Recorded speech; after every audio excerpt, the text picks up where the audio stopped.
Sometimes the best stories in golf aren't found on tour. You'll find them at the back of the range. And here's your host, Ben Adelberg. Welcome to the Back of the Range. I am your host, Ben Adelberg. This is episode 84.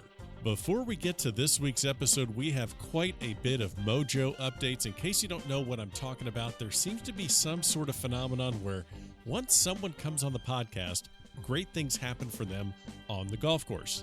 It is not made up. It is not a coincidence. The mojo is real. So congrats to Chris Ventura, guest on episode 81. That was just barely a month ago. He's now won twice on the Korn Ferry Tour in the month of July. He will be playing on the PGA Tour next season. Our friend Gene Elliott from episode 27, he is currently over at Royal Lytham in St. Anne's after successfully qualifying again for the Senior British Open. Scott Turner, episode 51, he is the director of the Minor League Golf Tour that actually Chris Ventura played on. Brooks and Chase Koepka have played on this tour. It's based out of South Florida. He got his amateur status back. He won the Palm Beach County Amateur this past weekend. And finally, our friend Geronimo Esteve from episode 61. He has qualified for the U.S. Amateur at Pinehurst, so congrats to Hero. And oh, by the way, a little bit of mojo for your host. Last weekend, I got a hole-in-one at Quail Ridge Country Club, so let's go ahead and celebrate that nonsense a little bit. So if you made a hole-in-one recently, go ahead and tag us on Facebook or Instagram or Twitter. Let me know where you made it. Let me know what club you used, and we'll go ahead and send out some back-of-the-range swag to you. We have towels, we have hats, tees, ball markers. We have all sorts of stuff. So let's hear about your hole-in-one. We'll get some stuff out to you as quickly as possible. Don't forget, keep sharing the podcast on Facebook, Twitter, and Instagram. Our Instagram handle is the Back of the Range Podcast. Reviews are always appreciated in Apple Podcasts. Keep those coming.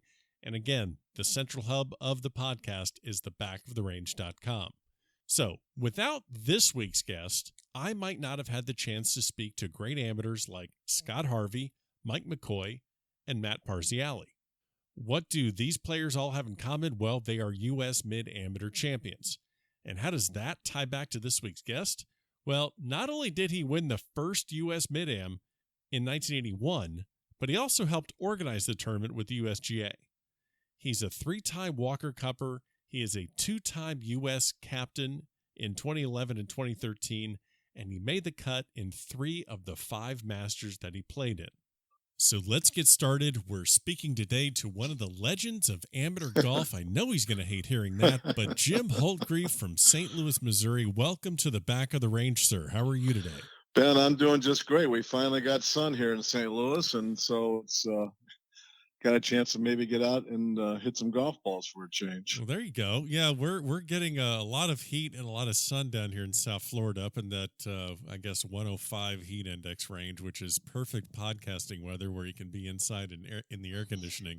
So it works out pretty good for me. You mentioned, we're talking about St. Louis. You spent so much time in the Midwest. How did I mean, there's so much to get to with your story and amateur career, but we got to start at the beginning. How did you get into playing golf?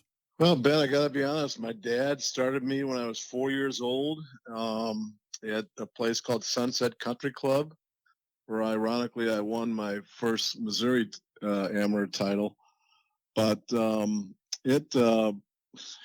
dad just got me started. My dad was an 8 handicap. He loved playing the game, and we were at Sunset, so I took a little lesson from Jim Fogarty. How do you take a lesson when you're 4 years old? I'm not sure I really understand that, but he got me hitting some golf balls, and we moved over to a club called Westboro Country Club because my father couldn't afford the assessment when Sunset was going to rebuild their clubhouse, so Okay. We moved over to Westboro Country Club, and that's where I really grew up. It's only a golf course that's got 6,000 yards long, but it had 6 par 3s, and it really helped me become a really good iron player. And I had 2 really good teachers there, Tony Henschel and Phil Hewitt.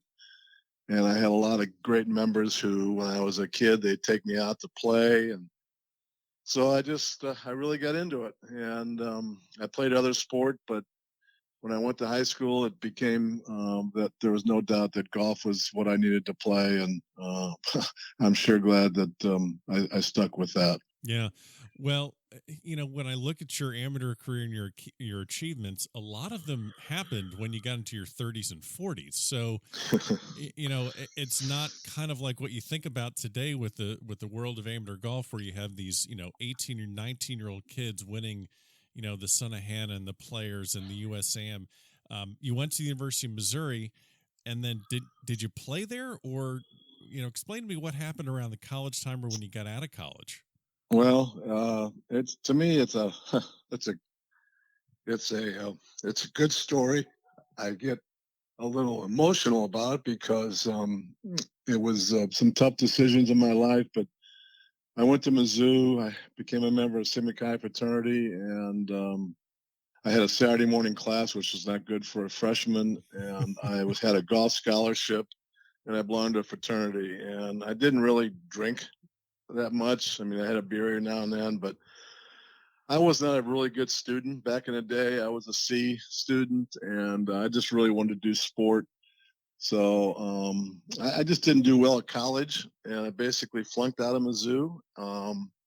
I came back to St. Louis, and I went to Merrimack Junior College, where I got a chance to play in the national junior college championships down in Roswell, New Mexico, in I guess that would have been 1969. No, it had to be sooner than that. I'm sorry, it had to be 68. So I did that, but my draft number was 105, and Vietnam was strong. And I didn't want to go to Nam, but I wasn't going to go to Canada either.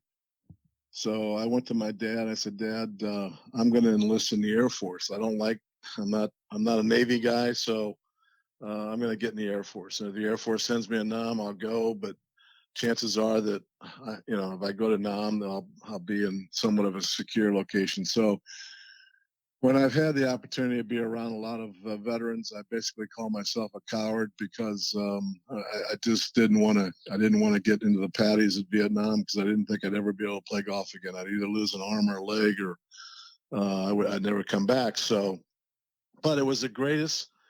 To me, it was one of the best decisions I ever made. I spent 4 years in the Air Force, so I served my country, which I'm honored to have done, and I learned an awful lot. I learned about humility. I learned about respect. I learned about doing the right things, I believe.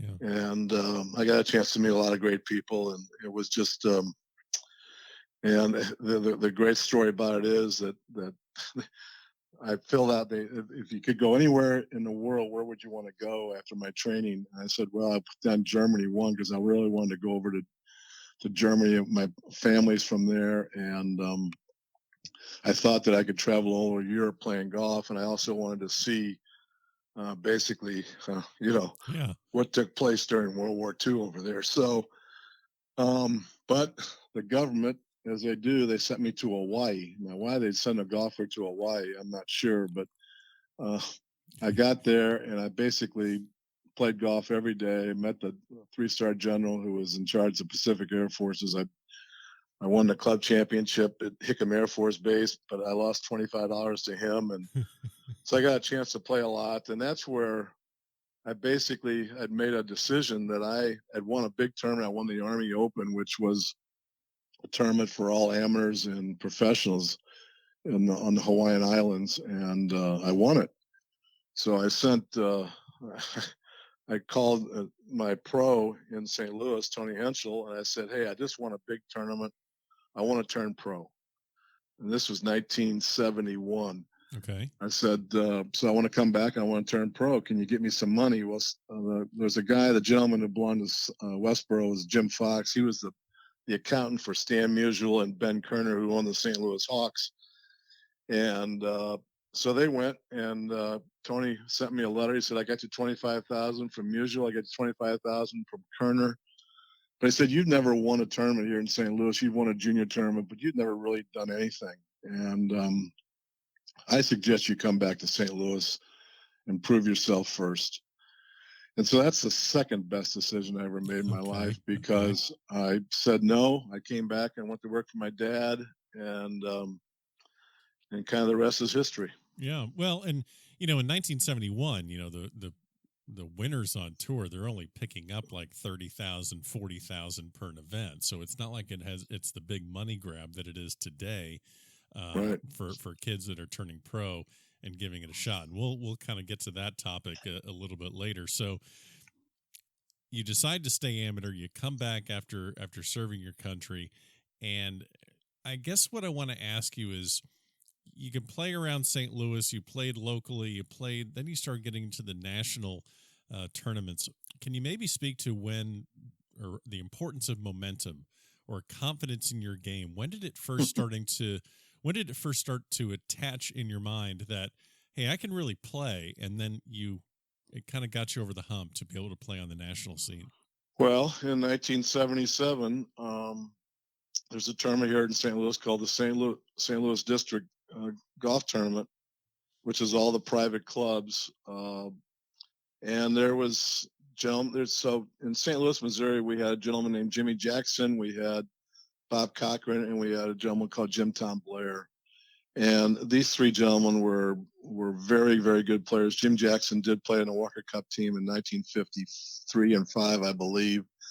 And they won several tournaments. They played in several national tournaments, and they kind of took me underneath their wing, particularly Jimmy Jackson, and taught me a lot. So in this tournament called the St. Louis District at Glen Echo Country Club in 77, I won it. And it was a match play. You qualify, about 100-something guys qualify for the low 32 spots, and you play match play. And so I won it. And I go, well, pretty good. Maybe that's good. So the next spring, I tried to qualify for the U.S. Open, and I made it. I made it through local and sectional qualifying. And the Open was at Cherry Hills, 1978.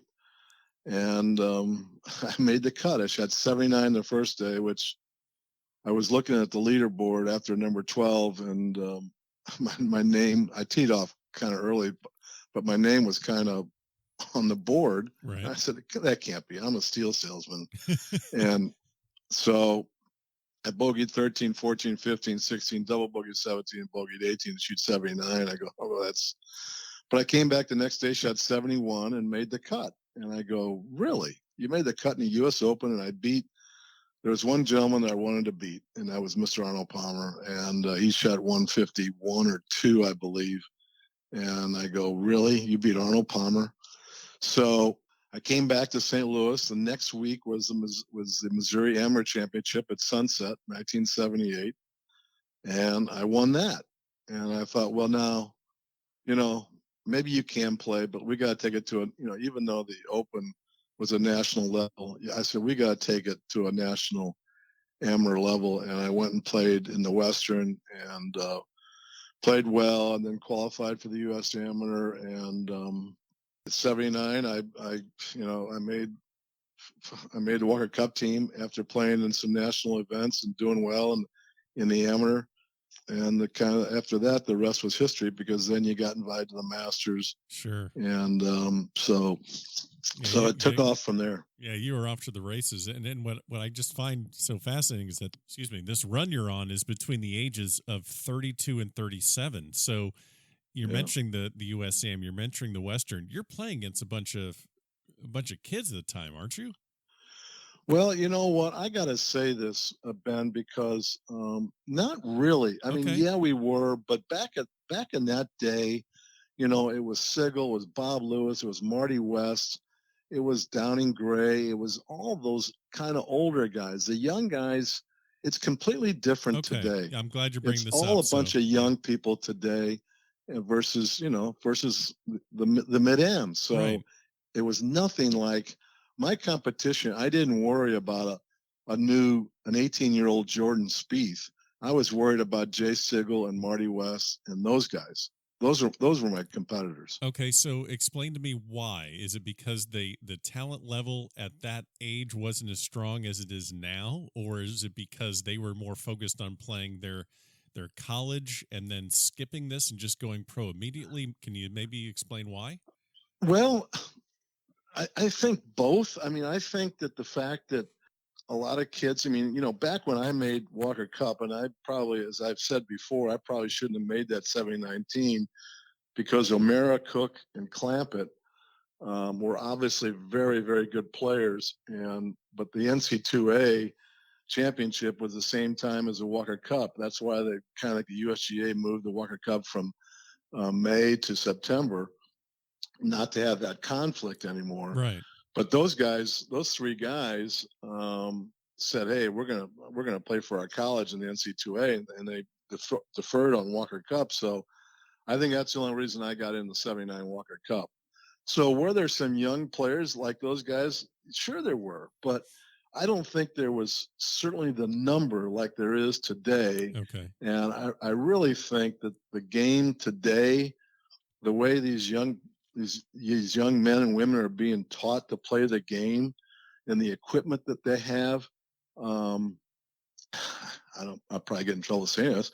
I think the game is somewhat easier to get to learn how to become a really good player. And one of the things that I was talking to a couple of teachers about, why are these kids so much better today than when I was there, when I was a kid? And they all said because of the use of video. Video really can teach somebody how to play a game. You see all the great teachers around the country, they're all using video to try to teach somebody how to play golf. Right. And so that wasn't around back, in my day. And I really just, sure, there were some young players, but my guys, the one guys I worried about were the guys that I had known and who had been so successful around the country playing amateur golf. Regardless of how you got in and how you get on that Walker Cup team, you played on 3 consecutive Walker Cup teams, all winning teams. The experience of going from, you went from Muirfield in 79 to Cypress Point in 81, and then back across to Hoylake, Royal Liverpool, where actually the Walker Cup is this year. So Right. great experience there. And then you got to be a captain in 11 and 13. We'll get to that. I guess the other thing I wanted, we always try and share little tips and tricks with the people listening, and I try to take something from my guest's game and let them impart it on people listening. You were pretty well known for your long iron play, specifically your use of the 1-iron. How did you get a 1-iron in your bag? I know it was more prevalent back in maybe the 70s and 80s. That was more of a weapon, and it's kind of coming back now. Everyone seems to have a driving iron. So when did you put a 1-iron in your bag, and maybe what is something that helped you be successful with that club?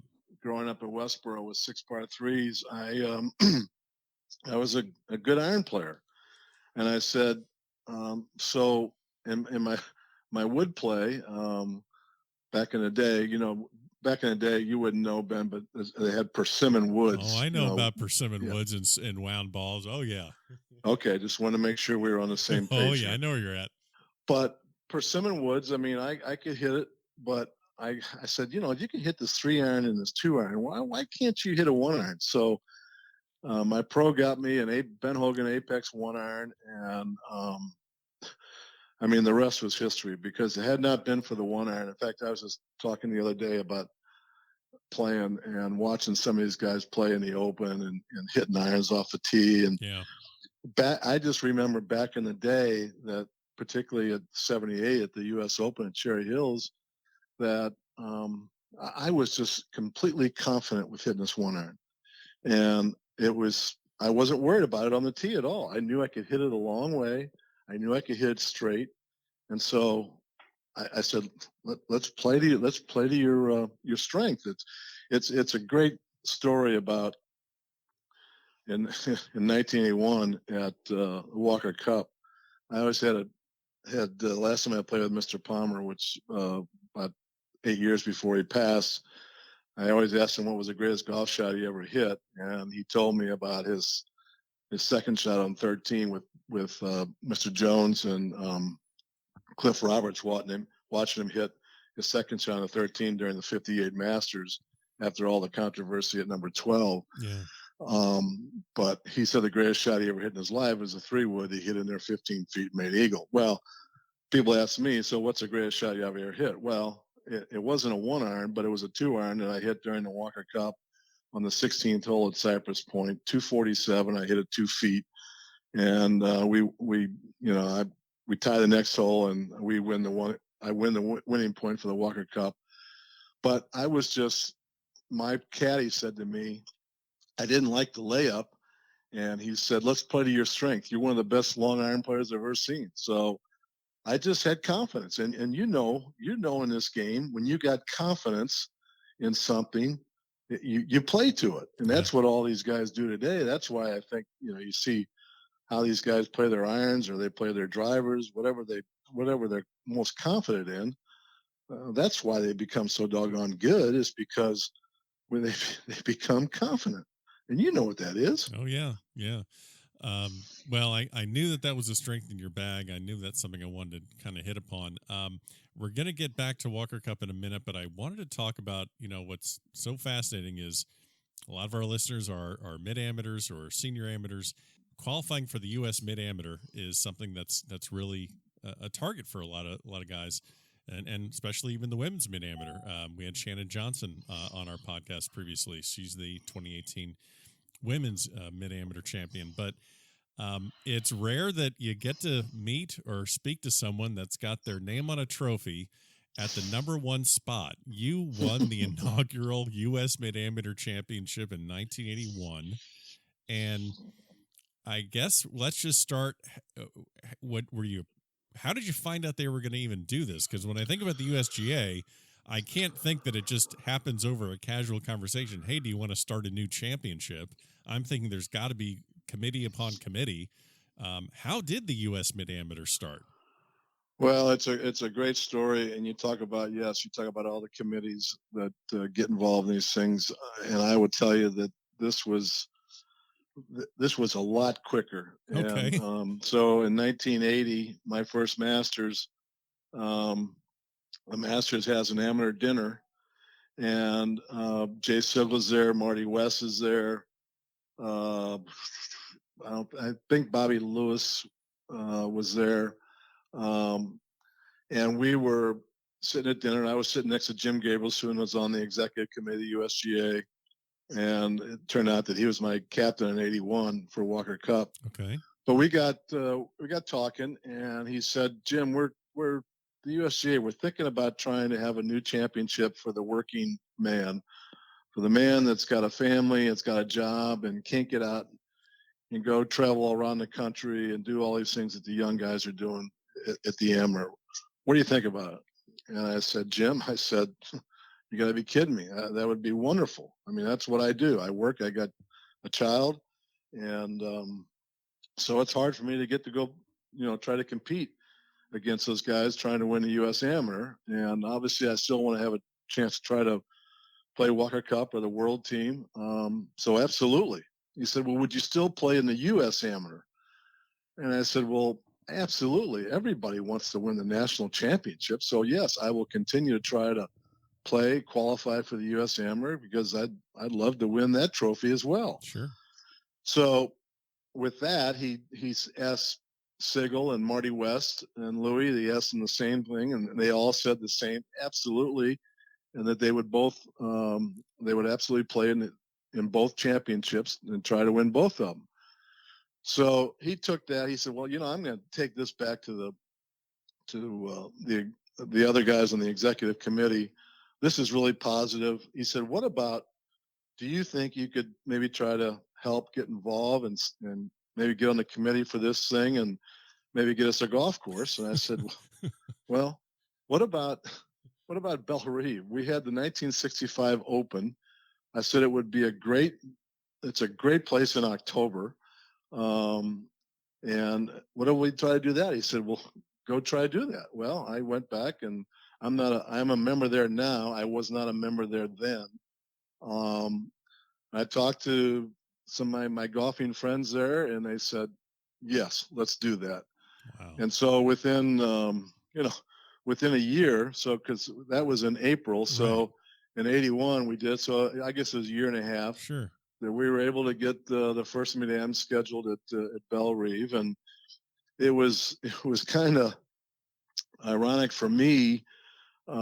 because I was so concerned, since I guess it not that my name was on it, but that I was involved in it. So I Sure. wanted to make sure that all my friends, I think we had 1,500 entries, and we had 156 show up. It's now much bigger, but so I was always concerned about making sure that those guys were taken care of and everybody was happy. Right. So I always was trying to, make sure. I'd talk to Sigler. Is everything okay? I talked to some other people. George Zanger got mad because we closed the range at 6 o'clock. He wanted to hit balls after 6 o'clock at night. So he chewed me out a little bit. But so I was always just kind of thinking about them versus my own competitive rounds and what so forth. So, and then when I got into the semifinals against Hausen, I go, hey, you got a chance to Might want to win lock in here. Yeah. your first national championship. And so when I played Bob Lewis, it was historic, and I just it was really an emotional night when after I won, because everything had gone so well, and I think the USGA was happy. Obviously, it was my first national championship and my only one, and I think everybody had a great time. And I think we had just launched a really good championship that was going to help the working guys in this country. Yeah, and just to kind of add to that, you mentioned you actually had 1,638 entries in 81. Just to kind of put that in perspective, there were over 4,700 in 2018. Right. And it's not like you're two-time Walker Cup captain trying to get a tournament off the ground. You're only 33 years old, trying to put together a national championship at a club that you're not a member at. That just seems completely out of the realm of possibilities. And that's incredible that happened. Well, it really was, and I'm very thankful to the membership at Bellerive for supporting for what they did. I mean, obviously, we had a little tournament here last year, and everybody from around the country told me what a great presentation that Bellerive did for the 18 PGA. Yeah, and the members of Bellerive are committed to golf, and they really did a great job for the 81 Mid Amateur Championship for sure. I mean, we had I don't know, but somebody told me there's 1,000 people that came out to watch Bobby Lewis and I play in the final round, and it was pretty spectacular for sure. That's great. So you you've played the Masters 5 times. You made the cut your first 3 attempts at it. How did you get in? You got into the Masters because of your involvement with the Walker Cup. It had nothing to do with the U.S. Mid Amateur Championship. That's correct? Okay, so that's correct. So I'm not familiar when the exemption into Augusta National started with the U.S. Mid Am. I know you were on the committee. Do you remember the year that started? I got to be honest, I do not. Okay, I don't have it off the top of my head either. Yeah, I should have that because I was really, the Walker Cup teams and the World Amateur teams got invited to the Masters because it was Bobby Jones' dream to have, as Charlie Yates would tell us at the amateur dinner. That's why they had the amateur dinner, because it was Bobby Jones' dream that an amateur would win the Masters. So he was trying to get us fired up. So that's why Bobby Jones said, let's have the Walker Cup and the World Amateur teams come. And then obviously they had the semifinalists of the U.S. Amateur. That's how I got in there one time too. Yeah. But I got in basically because of the World and the Walker Cup teams, because of those 5 years. That's how I got in. So, and it's sad to me because Hort Harden is the one that took that thing away. And I'm not sure what year. I think it was I want to say 86 he took away, or 85 he took away the fact that the Walker Cup teams were no longer, world teams were going to no longer be invited to the Masters. And I remember I asking him, why would you do that, Mr. Harden? And I said, that was Bobby Jones' dream. And he said, Jim, we're worried about getting the top players in the world to come play in the Masters. I said, Mr. Harden, you got to be kidding me. Seriously? everybody's going to want to come play in the Masters. Everybody. So I just had a tough time with that one because I think that we now took away a chance for an amateur, to go play in the Masters, and I was just disappointed that it happened that way. But yeah, there's a lot of questions I have for you about Walker Cup and about amateur golf, and I don't have them in a particular order, so I'm just going to kind of throw some of them at you. You were a captain, twice for the Walker Cup. You had players like Patrick Rogers and Nathan Smith both years. You had Cantley and Spieth in 11. You had Homa and Justin Thomas in 13. And I guess one of the things with the Walker Cup right now, you're seeing a lot of these college players are foregoing their amateur status and turning pro immediately.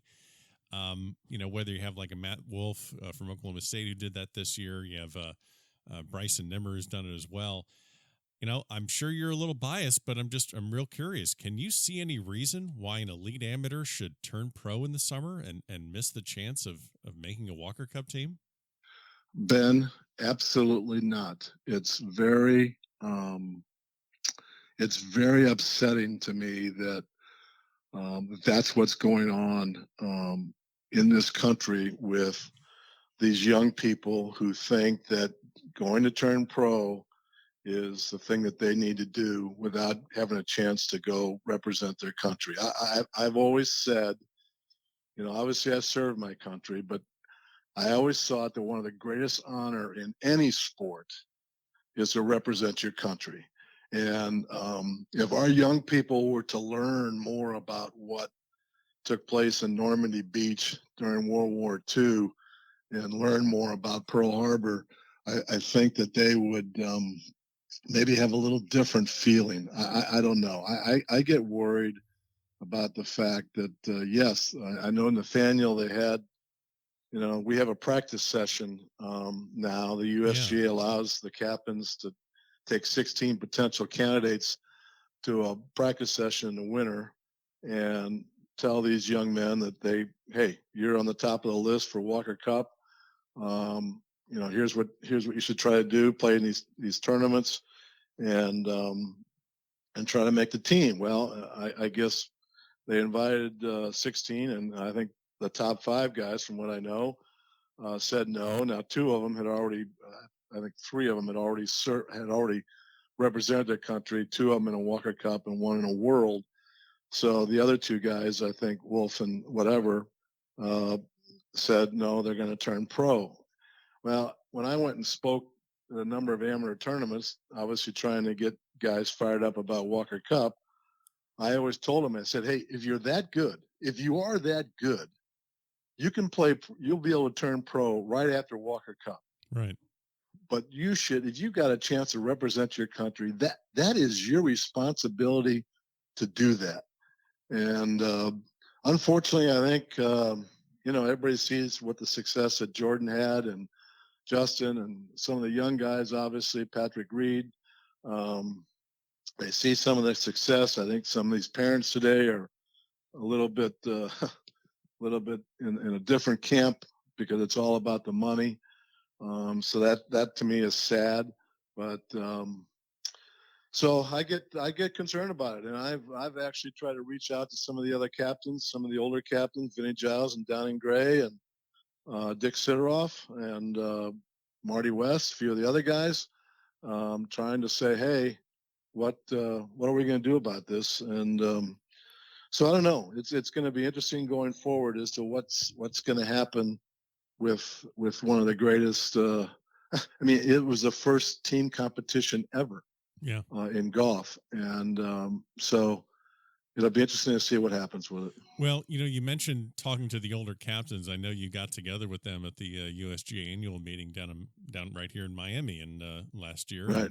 And, there's that great picture, I think, of you and Barucci and Spider Miller and Captain Crosby's going to be putting together this team this year. You've been there. You've put together 2 teams. What are some of the things that the captain has to do before they get to the actual tournament? Like, what are things that you're looking at when you're trying to figure out how you're putting your team together? Well, Robbie Zalznick is my team manager. He's employed by the USGA. He's just been he's a great man, and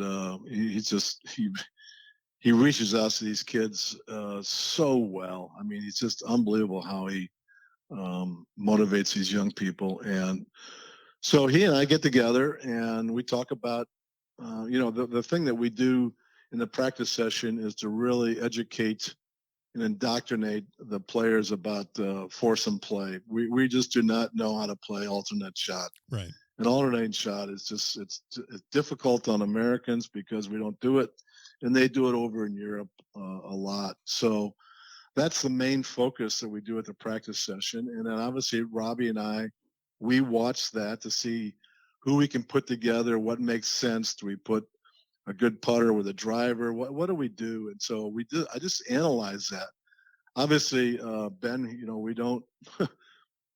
we don't talk to these kids about their swings or any of that. Oh, absolutely, They know how to hit a golf ball. So I'm fascinated about the talent that they have.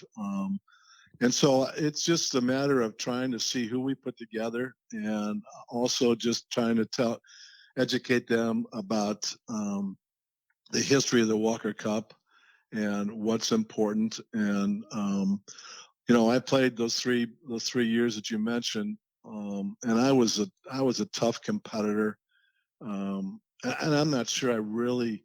I mean, I remember the experiences for sure, but I don't know that I really enjoyed the experience like I should have. And that's what I wanted to make sure that these gentlemen had a chance to really enjoy it, enjoy this experience of being able to represent their country and meeting people from Europe. And so that was my main goal. I'm sure you can answer this question with several names, but can you think of one or two of the younger guys that you just did not need to motivate, that just came in, that were they were just completely on fire and ready to go, that you maybe even had to, calm down a little bit, that they got it right away? Well, I've always said that Jordan Spieth was the most mature young man I ever met in my life. When I met him when he was 16 years old, and there was there's not one thing I had to do to motivate him at all. He was fired up from the very beginning. Justin Thomas was that way for the 13 team.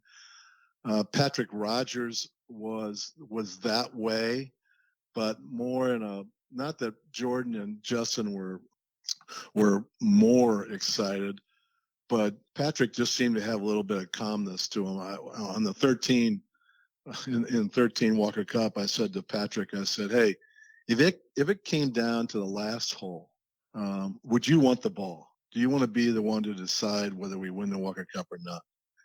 And he said, "Absolutely. You put me last," which is what I did. It didn't come down to that, but right. So I had conversations with guys like that to say, "Okay, what do you want?" And but I just felt that the young guys, Cantlay, Patrick was, there's no doubt that was one of our finest players, but he was very quiet about it. Yeah. Jordan was he was not outgoing, but you could just tell he had the confidence. You could see the confidence he had. And the 25-foot putt he made on the 18th hole to have the match the first day was unbelievable. Yeah. So so it was those kind of conversations that I had with him, and I think I think it worked out. Yeah, absolutely. Well, as a mid amateur, I mean, as a former mid amateur champion, I know you have a strong feeling about the mid amateur's role on the Walker Cup team. There have been different rule changes, whether we have to have one or we have to have two, or maybe there aren't going to be any mid ams. I guess one thing that I'm curious about is, can you see a time where the captain of the Walker Cup team is a mid-am, maybe in their 40s, someone that's still competitive on the national circuit, that can relate more maybe to college kids and can get in their head about how important it is to stay an amateur and compete on that team? And, obviously I'm thinking about, the first name that comes to mind is Nathan Smith. Right. Similar to what they do now with the Ryder Cup and the President's Cup, where, Tiger's going to captain the President's Cup this year, which, he may be a playing captain, and, Stricker is going to be on the Ryder Cup captain. He's not too far removed. So I mean, do you see a chance that we get more of a mid-am contingency either in the captaincy or on the team? Well, Ben, here's the story. So that so when in 2011, when Nathan Smith finished on the 18th hole at Royal Aberdeen, I walked up to him and I said, "Hey, I haven't gotten the captaincy for 13 yet, but I think I'm going to be okay. So I'm going to see you, right? You're going to be there." He said, "No, I'm done." I said, "Come on, Nathan. What are you talking about?" He said, "Jim, you know the deal. I've got a job. I'm married. I got responsibility. I can't keep up with these young people traveling all over the country playing these tournaments. I can't do it." Well, that really hit me the wrong way, because what George Herbert Walker started back in 1918, obviously the very first official Walker Cup was 1922, but what he started in 1918 was to build, to bring two continents back together after World War One. And he went to the RNA back in the day, and they laughed at him. Said, "You got to be kidding me!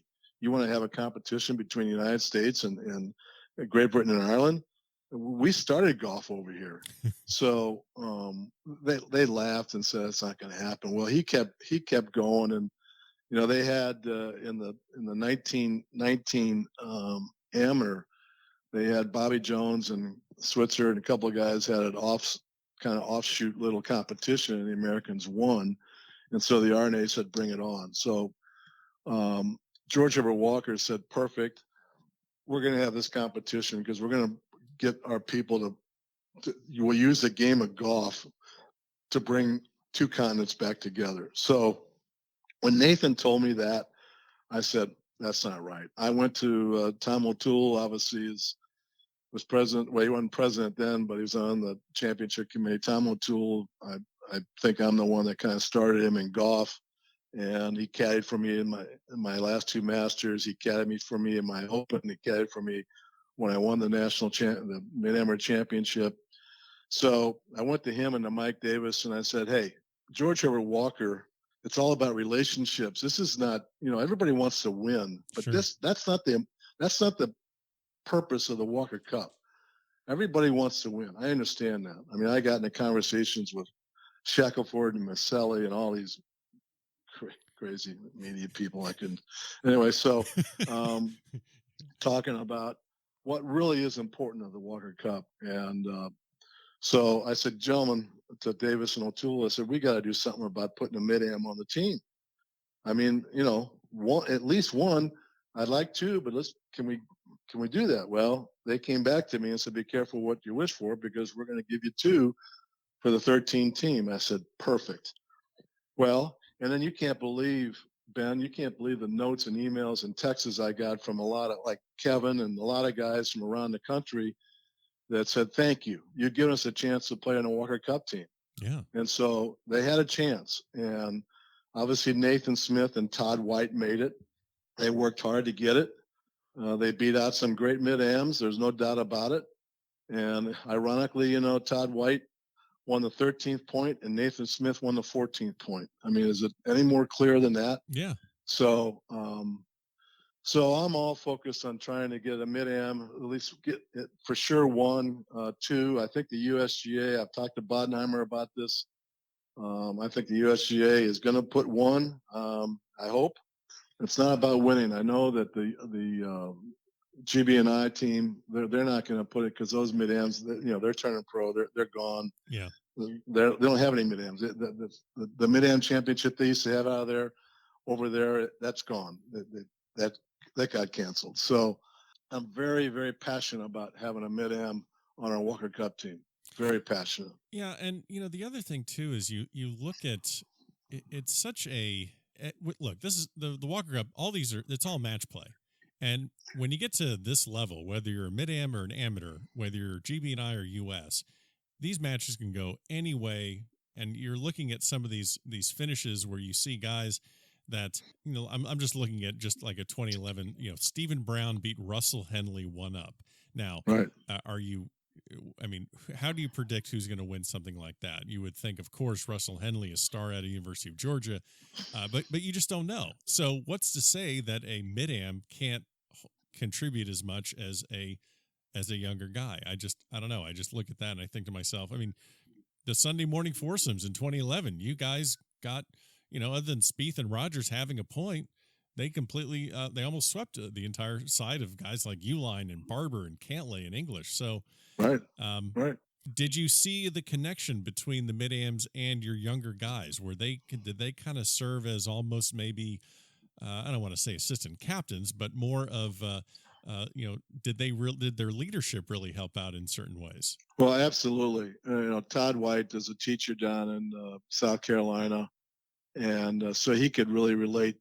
Nathan Smith, as you mentioned earlier, I submit to you, Nathan Smith is going to be one of the best Walker Cup captains ever. You talk about a guy that gets gets involved with these younger guys. He was awesome, and he's just wonderful. I just love Nathan Smith, and his time's coming. Yeah, and he will do a magnificent job because he really relates to young people. There's no question about it. So it'll be really. I can't wait for that time to happen for him for sure. I love team play, love amateur golf, so naturally that's why I kind of have my my interest in the Walker Cup. Right now the selection process, they have it's very interesting. Captain Crosby can advise and recommend, but he's not on the selection committee. And you have three, it'll be the three top Americans in the World Amateur Golf ranking as of early August. So those three will get an automatic. And then the person that's the number one player in the world after the U.S. Amateur, that'll be the McCormick Medal winner. That person will get an automatic. Then if the U.S. Amateur champion is not one of those four people, they'll get an automatic. So there's a potential for 5 or 6 spots that are just going to be based on committee, and the captain doesn't necessarily get a pick there. If there was more guaranteed spots, would that possibly bring more attention and keep these college kids amateur longer, knowing that there are 7 or 8 maybe guaranteed spots? Would that have anything to do with it, you think? Well, you've thrown me a big curveball because this is a big catch-22. Okay. Because and I probably don't want to get in too much trouble. Okay, we don't have to. No, okay. but I want to say it because it Okay. needs to be said. It needs to be brought up. But one of the things that Bobby Lewis and Marucci started to do back when they were captains is they started to go to amateur tournaments around the country to watch players play. And the USGA started allowing us to do that. They paid some of our expenses, a little bit of expenses for us to go do that. And yes, we're not on the ITS committee, International Team Selection Committee. We reported to them, and they would listen to what we had to say. I took notes when I went to watch all these Sunny Hannahs and the Northeast and the Westerns and the U.S. and watch these kids play. I wrote down everything, and I would report to the committee as to what I saw. One of the things that you have to be able to do, and I'm really passionate about it because of serving my country and all that. One of the things you need to be able to do is to represent your country, your family, your friends, and represent yourself. So to go have somebody go out and hit a bad shot and go crazy and have temper and throw clubs and curse and all that. Right. I don't care how good that player is. I don't care if that player is number one in the world. If he can't control himself, he does not belong on a Walker Cup team. So that's what I did. I went out to watch, and I think that's what Marucci and Lewis and Yates and all of us have been doing. I think that's what Nathaniel's doing now. And so we report back. So now that they've changed a little bit and now they've guaranteed some of these, I think they have to be a little bit more concentrated on how that person's going to act, because that's the most important thing. And thank goodness I had a couple of people that one guy called me in June and said, I got to turn pro. We need the money. And I'm not going to be on the team. I'm not going to mention the name, but I'm glad he called me and said he's not going to be able to be on my Walker Cup team. So And that's one thing I get concerned about, that there's automatic picks, which becomes part of the other catch-22 problem. Obviously, the Ryder Cup, they've got their points, and they do it that way. Right. It makes it hard for these amateurs, particularly the mid-amateurs. What tournaments are the most important tournaments Exactly for us to go play in? And how do we do it? Because there's not a point system. And so I've always said, obviously the USGA events are the big ones. The Western, the Sunny Hannah is awesome. John Yerger is just one of the best guys to run a tournament. The Northeast is really good. I mean, and the Porter Cup, those are the big ones when I was a captain. The Southern, the Rice Planters, all those don't really get the nod that some of these other, but it's all dependent upon the field. That's the key, is how good is the field that's playing? Are those guys playing against the best players, or are they just playing against a couple of good players? So that becomes kind of the stalemate, and how do we really go forward with picking Walker Cup players? And it's something the USGA has got to work on. And I think Bodenheimer, he's been around it. So hopefully they'll put together a good system that can go forward, and we can get the best team that's possible with the best guys possible. Yeah. For sure. And, the thing that I kind of been listening to and picking up is I'd like to see, and I think you'd like to see it as well, amateur golf return a little bit to how it was when you were at the national level in the late 70s and early 80s. I think back to Stuart Hagestad. He was a guest on the podcast. He's won the U.S. Mid-Am in 2016, and I just remember the big attention on him after making the cut at the Masters. Is everyone's asking him when he's going to turn pro and when he's going to do this, and you got to turn pro. And it was almost like we can't revel in the achievement of what he just did. He wants to stay an amateur. And then we question his motivation. Like, well, why would you stay amateur? There's nothing for you to do there. And he has a great argument. He's like, no, I'd like to have a more rounded and substantial life. I just don't want to play golf all the time. How do we get more people in their 30s and 40s to compete and play tournaments and not just play golf on the weekend and knocking around with their buddies and say they're a golfer? Well, and I got to be honest, when we put two on the team, everybody was excited. Yeah. I think, Ben, I just hope that we can, I don't know, I hope common sense can come back to this thing. And I hope that we can get our guys, our mid-am guys, they got one chance that they can go play for their country. Can they go do that? I know some guys are still trying to do it.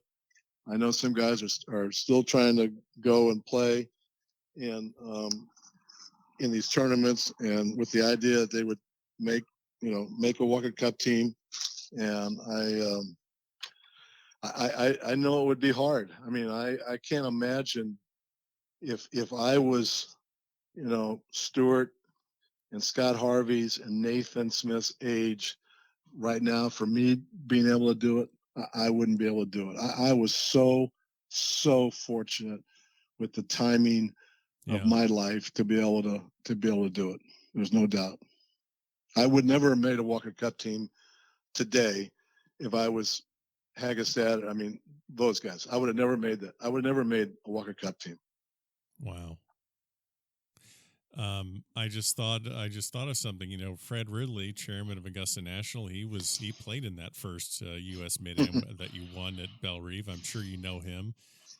Do we ever see a day again where the U.S. Walker Cup team gets a Masters invite?